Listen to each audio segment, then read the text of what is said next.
Bismillahirrahmanirrahim. Al-babus sulasi. Adapun ini adalah bab yang 33. Kalau kemarin kita udah selesai bab yang 22, sepasang-sepasang, sekarang yang 33. Wa fihi, dan di dalam bab 33 khamsun 5 wa khamsuna, dan 50 mau'izatun, yaitu 55 mau'izah, nasihat.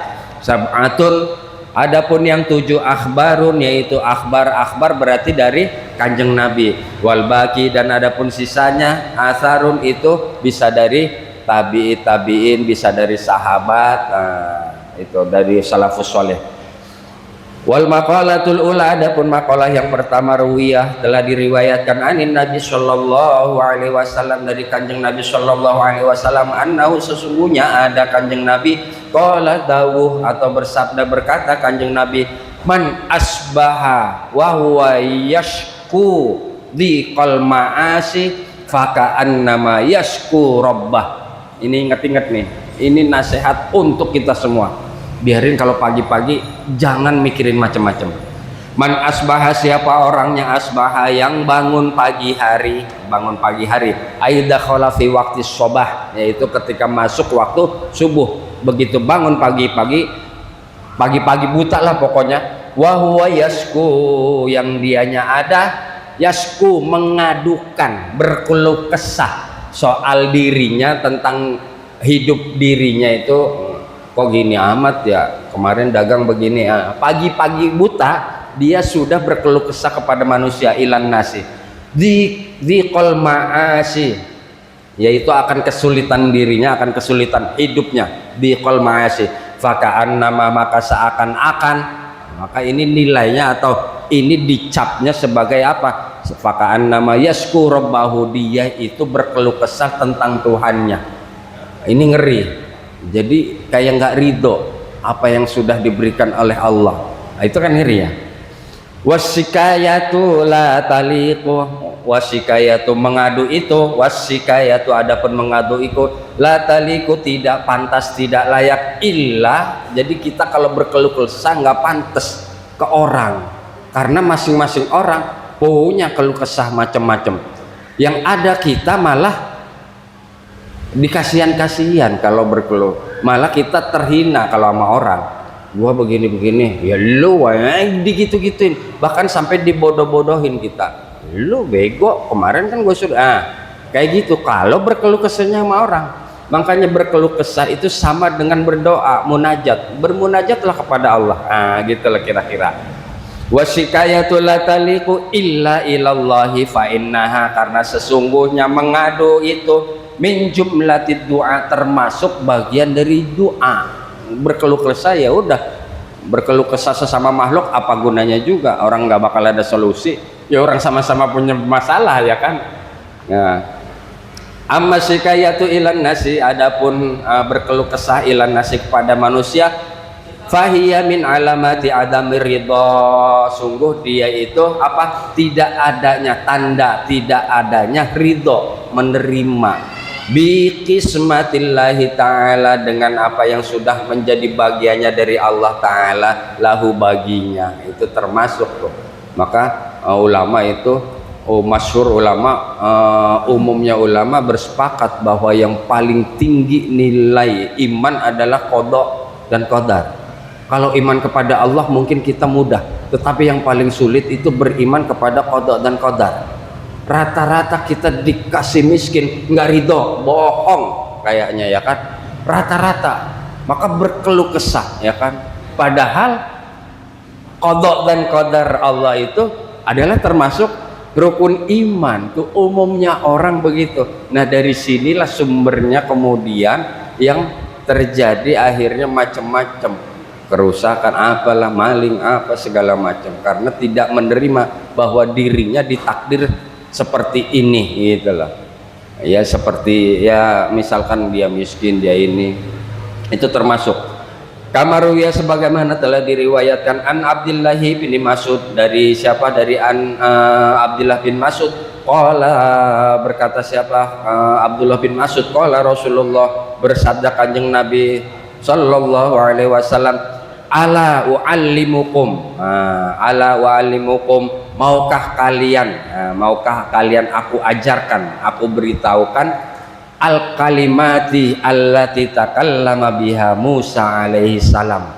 Maukah kamu aku ajarkan, maksudnya biarin kita ini santai menghadapi hidup sebagaimana Nabi Musa melafatkan atau berdoa dengan doa ini. Udah dua aja ya kan dapat tuh malam ini, yaitu hina jawazal bahro, ketika beliau mengarungi lautan ma'a Bani Israel, beserta Bani Israel. Aslinya sudah nggak mampu, beban membawa kaumnya, di belakang kaumnya itu pasukan ya kan yang akan membunuh, kemudian di depannya lautan, mau kemana nggak bisa. Tuh kita kadang kan begitu, hidup kita ini kadang seolah-olah kepepet, wah mentok sono mentok sini, gang buntu. Nah ya, gang buntu, padahal udah jelas di gang buntu ya masuk masjid, nggak buntu-buntu banget kan, ada masjidnya masuk masjid gitu maksudnya. Jangan terus gitu, jangan maksain ke gang buntunya, ke jalan buntunya. Ada masjid lalu ya berdoa sebagaimana Nabi Musa. Udah kepepet mau kemana nggak bisa, bahasanya kalau mau dibahasakan ya udah pasrah, nyawanya ada di pasukannya Fir'aun ya kan. Fakulna bala ya Rasulullah, maka para sahabat itu mengucapkan iya ya Rasulullah, demen kalau dikasih sama kanjeng Nabi. Qala qulu, bersabda kanjeng Nabi, qulu, ucapkanlah oleh kamu, insya Allah ingat nih, kayaknya banyak yang ingat, Allahumma lakal hamdu, Allahumma lakal hamdu wa ilaikal mustaka wa antal musta'an wa la haula wa la quwata illa billahil aliyil azim. Itu doanya Nabi Musa ketika kondisi terpepet. Allahumma ya Allah, laka bagi engkau alhamdu segala puji, wa ilaikal mustaka dan wa ilaika dan kepada engkau al mustaka aku mengadu berkeluh kesah, wa antal musta'an dan sesungguhnya wala haula wala quwata, tidak ada daya, itu tidak ada daya dan upaya, wala quwata illa billahil aliyil azim. Sementara di riwayat lain itu disuruh tambahkan, disuruh tambahkan dengan apa? Wa nasta'inuka ala fasadin fina wa nas'aluka solaha amrina kulliha, atau bisa diseling-selingin, Allahumma lakal hamdu wa ilaikal mustaka wa antal musta'an wa nasta'inuka, kayak gitu.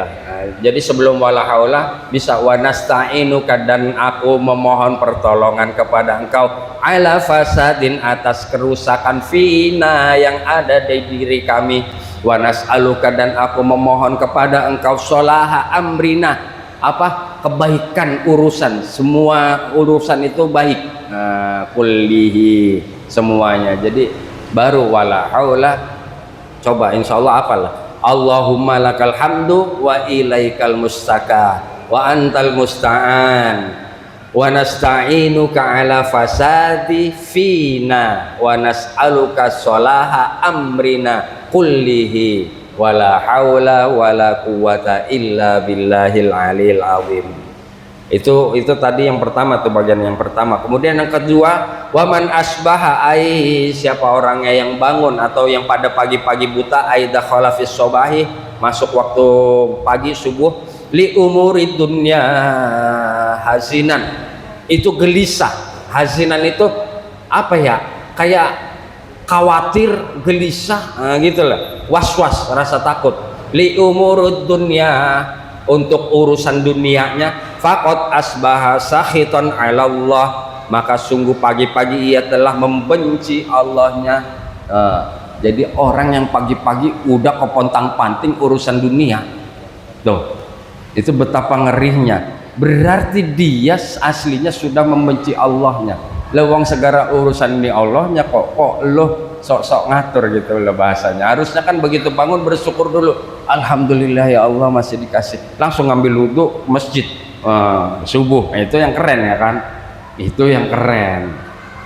Wal makna ini biarin apa sih maksudnya itu? Ini biarin nggak salah paham nih ya kan? Maknanya di sini dijelasin, biarin nggak salah paham. Kalau masih salah paham itu masih mending kita bisa membenarkannya. Tapi kalau udah paham yang salah, ini udah repot. Nah, ya kan? Paham yang salah awal mulanya dari kesalahpahaman.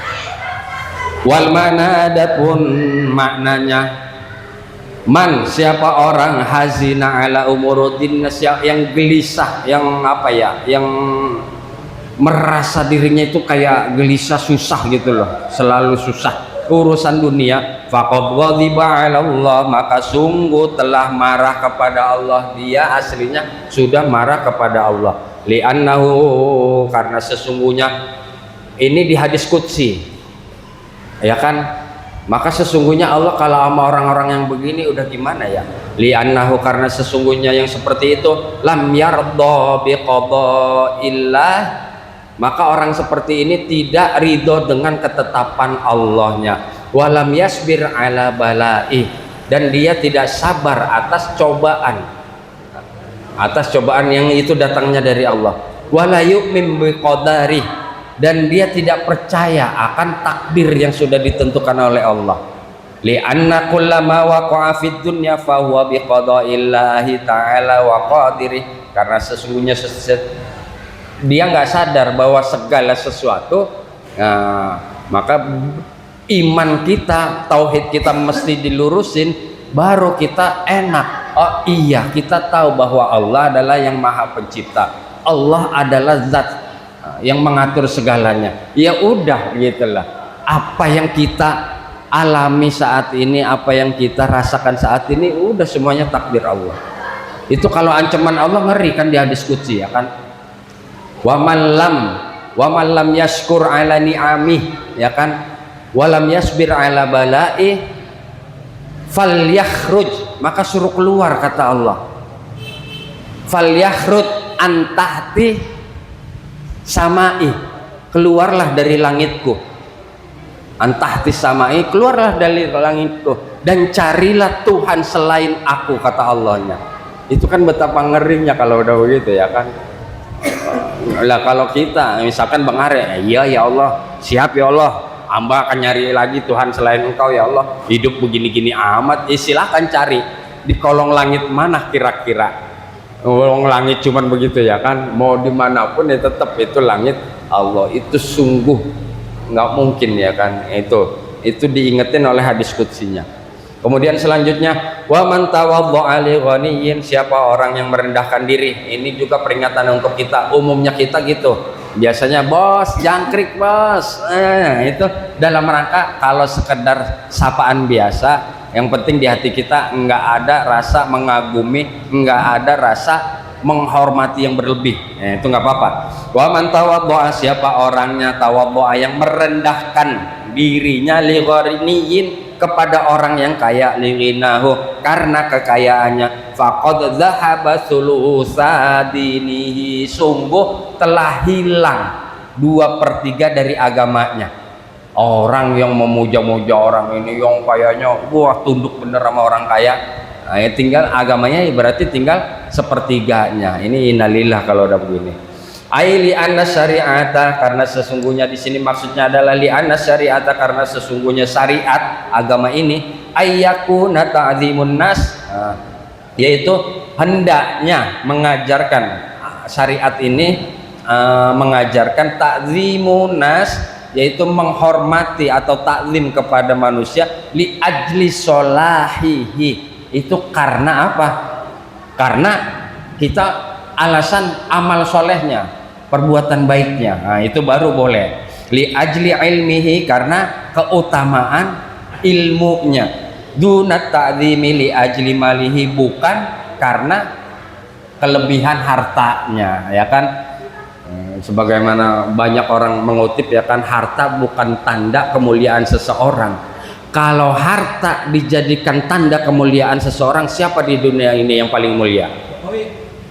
Bukan dong, masuk ke Korun. Yang paling mulia di dunia Korun.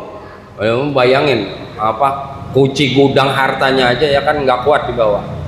Kemudian juga kalau ya kan, kalau pangkat dan jabatan kedudukan itu menjadi tanda untuk dimuliakannya seseorang, maka siapa yang paling mulia di dunia? Fir'aun. Fir'aun tinggi jabatannya, orang Tuhan ya kan, udah ngaku Tuhan. Tuh, kalau kita patokannya harta dan kedudukan, maka kita kalah orang-orang kaya kita. Fa'in mata akramal mal, karena sesungguhnya orang yang memuliakan, fa'inna man akramal mal, karena sesungguhnya orang yang memuliakan orang yang berharta, ahanal ilma wassalah, maka ia telah meremehkan. Tuh, hakikatnya dia telah meremehkan ilmu dan amal soleh, padahal jelas-jelas ilmu dan amal soleh inilah yang akan menyelamatkan dirinya. Gitu kira-kira. Saya kira cukup demikian. Insya Allah kita akan lanjut besok di waktu dan jam yang sama, tetap di Al Barokah AM/FM 1204 AM/FM. Saya kira